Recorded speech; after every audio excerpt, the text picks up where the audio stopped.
రాజకీయాలలో అత్యంత నీచంగా దిగజారిపోయి ప్రవర్తిస్తుంది వైసీపీ పార్టీ. ముఖ్యంగా జగన్మోహన్ రెడ్డి సొంత కుటుంబ సభ్యుల మీదే దారుణమైన వ్యాఖ్యలు చేస్తున్నారు. గతంలో స్వయంగా షర్మిలను ఉద్దేశించి జగన్మోహన్ రెడ్డి ఎల్లో చీర కట్టుకుంది, చంద్రబాబు నాయుడు దగ్గరికి వెళ్ళిందని చెప్పి ఆ రోజు ఒక శుభలేఖ ఇస్తానికి వెళితే దాన్ని అత్యంత తీవ్రంగా తప్పుపడితే అప్పట్లోనే ప్రజలు దాన్ని హర్షించలేదు.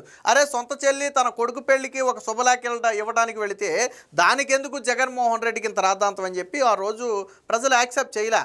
ఇప్పుడు ఇంకొక అడుగు దిగజారిపోయి ఏకంగా షర్మిలను వేశ్య అనే అర్థం వచ్చేటట్టుగా వాళ్ళ నాయకుల చేత మాట్లాడించడం అనేది అత్యంత నీచం. రాజకీయాలను రాజకీయాలుగానే చూడాలి. రాజకీయంగా ఎన్ని విమర్శలైనా చేయండి. షర్మిల ఒక పార్టీలో ఉంది, జగన్ ఒక పార్టీలో ఉన్నారు, చేసుకోవచ్చు. రాజకీయంగా ఒకరి మీద ఒకరు విమర్శలు చేసుకోవచ్చు, తప్పులేదు. కానీ దిగజారిపోయి వ్యక్తిగత విమర్శలకు దిగటం అనేది అత్యంత నీచం. రాజకీయాలకు అతీతంగా దీన్ని ఖచ్చితంగా ఖండించాల్సిందే. నిన్న ఎవరైతే గురజాల మాజీ ఎమ్మెల్యే కాసు మహేష్ రెడ్డి ఉన్నాడో తను ఆ షర్మిలను విమర్శిస్తూ మాట్లాడుతూ ఒక పదం వాడారు. సో తెలుగుదేశం పార్టీకి తొత్తుగా వ్యవహరిస్తూ ఒక వేశ్యగా మారింది అన్నట్టుగా అర్థం వచ్చేటట్టు నిన్న కాసు మహేష్ రెడ్డి మాట్లాడారు. ఇది నిన్న సోషల్ మీడియాలో కూడా ఒక రకంగా వైరల్గా మారింది. చాలామంది జగన్మోహన్ రెడ్డి అభిమానులే దీన్ని జీర్ణించుకోవట్లా. ఎందుకు అధిష్టానం దీన్ని కంట్రోల్ చేయట్లా? ఎవరు మాట్లాడించారు? ఒక రకంగా స్క్రిప్ట్ ఇచ్చి మాట్లాడించారు. కావాలనే షర్మిల మీద పర్సనల్ అటాక్ జగన్మోహన్ రెడ్డి చేయిస్తున్నాడు అనేది ఇప్పుడు సొంత పార్టీ నేతల్లో ఉన్నటువంటి భావన. ఎంత రాజకీయాల్లో విభేదిస్తే మాత్రం రక్తం పంచుకు పుట్టిన సొంత చెల్లిని అంత పెద్ద మాట అనటం ఎంతవరకు కరెక్టు? నీ చెల్లి గురించి, నీ చెల్లి జీవితం గురించి నీకు తెలియదా? నిన్న మొన్నటి వరకు మీరందరూ కలిసిలేరా? మరి అలాంటి సొంత చెల్లి మీద అంత పెద్ద నింద వేయించడం అంటే మాట్లాడాలంటే మనకే ఇబ్బందిగా ఉంది. అంత పెద్ద నింద వేయించి మాట్లాడటం అంటే జగన్మోహన్ రెడ్డి ఏ స్థాయికి దిగజారిపోయాడో చూడండి. అదే ముక్కు మోహన్ తెలియని వ్యక్తి ఎవడో మాట్లాడితే దానికి జగన్మోహన్ రెడ్డికి ఏమి సంబంధం ఉందిలే అని చెప్పి కొట్టిపాడేయచ్చు. సరే, ఎవడో నోటి తోలగాడు ఏదో మాట్లాడాడులే, అన్నింటినీ జగన్కి అంటగట్టకూడదులే అని మనం సరిపెట్టుకోవచ్చు. కానీ మాట్లాడిన వ్యక్తి గురజాల మాజీ ఎమ్మెల్యే, వైసీపీలో కీలకంగా ఉన్నటువంటి నేత. ఆ వ్యక్తి ఖచ్చితంగా మాట్లాడాడు అంటే పైనుంచి ఆదేశాలు లేకుండా మాట్లాడాడు. మరి అంత పెద్ద మాట మాట్లాడమని చెప్పి ఎవరైతే స్క్రిప్ట్ ఇచ్చారో, ఎవరు మాట్లాడిచ్చారో మనకైతే తెలియదు. కానీ ఇప్పుడు ఆ పదం అనేది సోషల్ మీడియాలో వైరల్గా మారింది.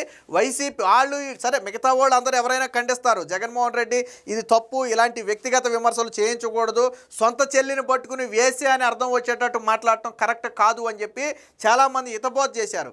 సొంత పార్టీ నేతలు కూడా దీన్ని హర్షించట్లా. ఒకవేళ పార్టీకి సంబంధం లేదు, జగన్కి సంబంధం లేకుండా మాట్లాడాడు అనుకోండి, వెంటనే పార్టీ ఏం చేయాలి? హెచ్చరికలు జారీ చేయాలి. మీరు నోరు అదుపులో పెట్టుకోండి, మహిళల గురించి మాట్లాడేటప్పుడు ఇష్టం వచ్చినట్టు మాట్లాడొద్దని చెప్పి పార్టీ నుంచి ఒక హెచ్చరిక రావాలి, లేదా ఒక వివరణ కోరుతూ ఒక షోకాస్ అయినా జారీ చేయాలి.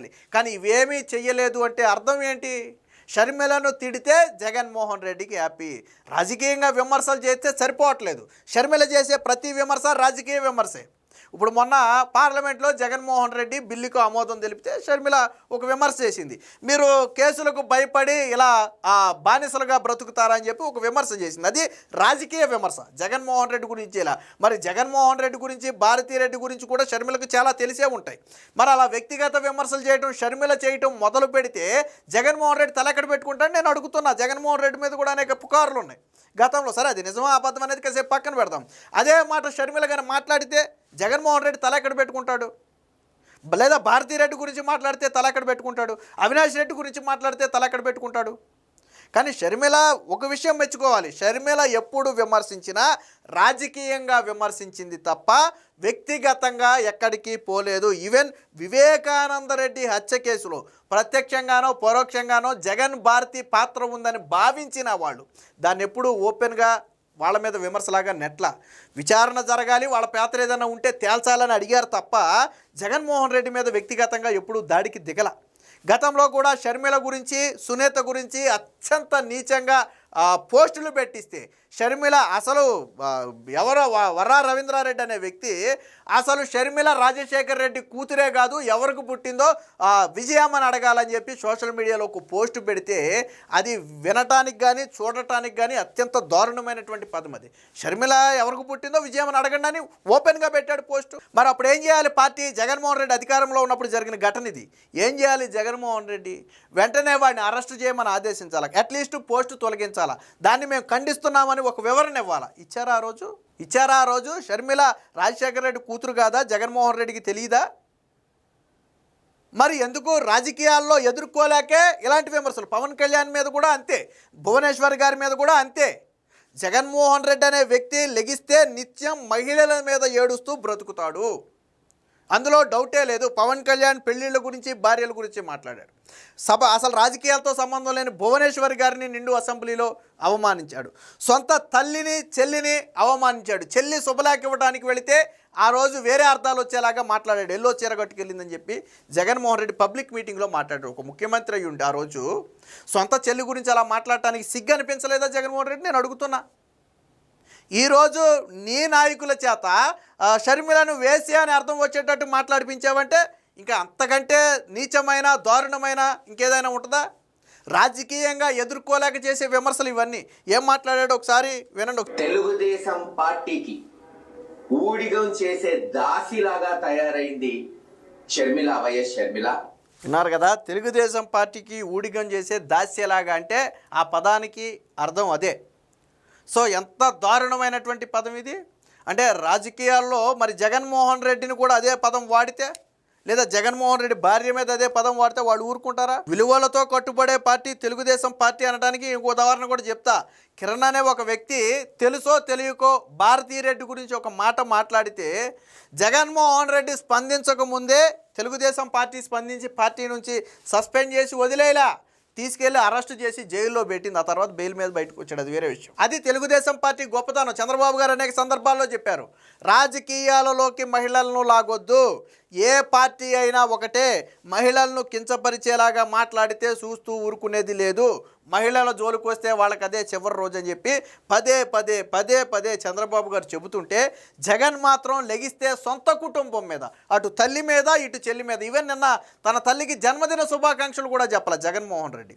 అంటే ఎంత చెల్లినేమో వేసి అని అర్థం వచ్చేటట్టు మాట్లాడిపించాడు చెల్లి మీద, తల్లికేమో కనీసం జన్మదిన శుభాకాంక్షలు చెప్పలే. ఎందుకంటే జగన్మోహన్ రెడ్డికి భారతీరెడ్డి, జగన్మోహన్ రెడ్డి వాళ్ళిద్దరు ఉంటే చాలు, ఇక వాళ్ళకి ఎవరితోనూ పని లేదు, కుటుంబ బంధాలు ఏమీ లేవు, వాళ్ళకి రాజకీయాలే జీవితం వాళ్ళకి.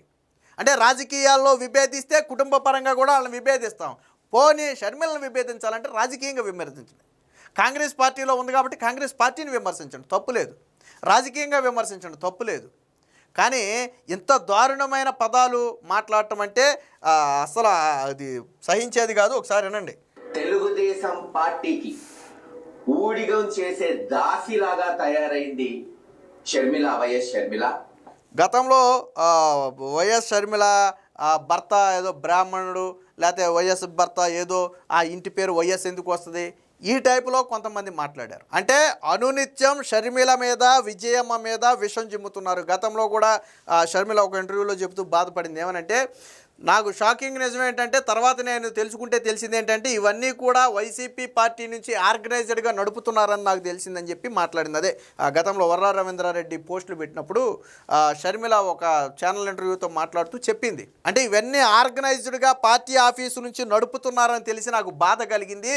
ఎవరో కోపం వచ్చి ఎవడో ఒక కార్యకర్త మాట్లాడిన మాటలు కాదు, కావాలని మాట్లాడించిన మాటలు అని చెప్పి షర్మిల బాధపడింది. సునీత షర్మిల గతంలో తెలంగాణలో కేసు పెట్టారు, ఆంధ్రాలో కేసు తీసుకోవట్లేదని చెప్పి తెలంగాణ సైబర్ క్రైమ్లో కేసు పెట్టారు. ఆ రోజు ఎవరైతే నీచంగా మాట్లాడారో వాళ్ళ మీద కేసులు పెట్టారు. అంటే చూడండి, వైసీపీ పార్టీ కానీ జగన్ కానీ ఎంత దిగజారిపోయారంటే చివరికి అటు తల్లి ఇటు చెల్లి అని కూడా చూడకుండా అత్యంత నీచంగా వాళ్ళ నాయకుల చేత మాట్లాడిన వ్యక్తి ఏం చిన్న చితకా వ్యక్తి కాదు, ముక్కు మొహం తెలియని వ్యక్తి కాదు, పార్టీకి సంబంధం లేని వ్యక్తి కాదు.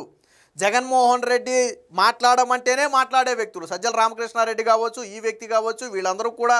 మరి చిత్రం ఏంటంటే వైసీపీ నాయకులు కూడా ఎవరు ఖండించలా, అలాంటి మాట తప్పు అని చెప్పి ఎవరు ఖండించలా. ఎందుకు ఖండిస్తారు? అది పార్టీ అధిష్టానం నుంచి వచ్చిన స్క్రిప్ట్ కాబట్టి ఎవరు ఖండించే సాహసం కూడా చేయలే. వాళ్ళకి మనసులో బాధ ఉండొచ్చు, అరే సొంత చెల్లి మీద ఇంత పెద్ద నింద వేసేటట్టు మాట్లాడితే జగన్ కనీసం రెస్పాండ్ అవ్వలేదని బాధ ఉండొచ్చు. కానీ మాట్లాడించిందే వాళ్ళని తెలిసిన తర్వాత వాళ్ళు కూడా ఏమీ చేయలేనటువంటి పరిస్థితి. సో జగన్మోహన్ రెడ్డి రాజకీయాల్లో అత్యంత నీచంగా దిగజారిపోయాడు అనటానికి ఈ ఘటనే ఒక ఉదాహరణ. రాజకీయాలకు అతీతంగా షర్మిల మీద కాసు మహేష్ రెడ్డి మాట్లాడిన మాటలను తీవ్రంగా ఖండిస్తున్నాం. ఇది సభ్య సమాజం తలదించుకునేటట్టుంది. జగన్మోహన్ రెడ్డికి నిజంగా సిగ్గు శరం ఉండి మహిళల మీద ఏ కోసానైనా నాకు అభిమానం ప్రేమ ఆప్యాయతలు ఉన్నాయి అని చెప్పాలి అంటే అర్జెంటుగా కాసు మహేష్ రెడ్డి మీద యాక్షన్ తీసుకోవాలి. ఆ మాటలకు వివరణ అడగాలి, అవసరమైతే పార్టీ నుంచి సస్పెండ్ చేయాలి, పార్టీ తరపున దానికి బహిరంగ క్షమాపణ చెప్పాలి.